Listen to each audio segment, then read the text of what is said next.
Napaparaning Kapaskuhan, urog ng namamatean kan mga albayano, huli sa pagbubukas kan Tunnel of Light sa Kalabaan kan Tinampo sa Daraga, Albay. Si iripunta ana lugar sa istorya ni Rosie Nieva. Ngunyan pa sana, Paskong Pasko na ang pagmati sa probinsya nin Albay.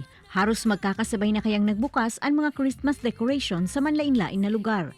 Kaya sa Banuaan nin Daraga, nagbugtak ang lokal na gobyerno nin mga ilaw sa Kalabaan kan Tinampo. Haros na sa 3 kilometro ang laba kan Tinampo nagaro na papandungan kan kinakarkulong na sa 7,000 na mga bombilya. Labi man ang kaugmahan kan mga tao sa nasambitan ng disenyo, urog na ta para sa inda, naiiba ini kumpara sa ibang mga Christmas decorations. Para man sa ibang mga motorista, nakakaugma na garo man sa nasinda nagaagi sa Tunnel of Lights. Napaka-magical ng setting. Damang-dama dito sa Daraga ang Pasko. Saka sobrang ganda kasi napakahaba ng light. Sigun sa alkalde kan Banuaan, naging madiklom ang buhay kan mga tao kan panahon ng pandemya. Kaya ngunya na medyo naghalwag na ang sitwasyon, nagbugtak sindanin kadakol na mga ilaw na nagsisimbolo sa paglaom para sa mga namamanuaan. Ang Christmas is Jesus Christ.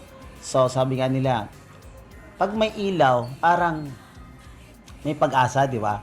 So, binigyan natin ng ilaw yung mga tao, lalo na siyempre, after the pandemic.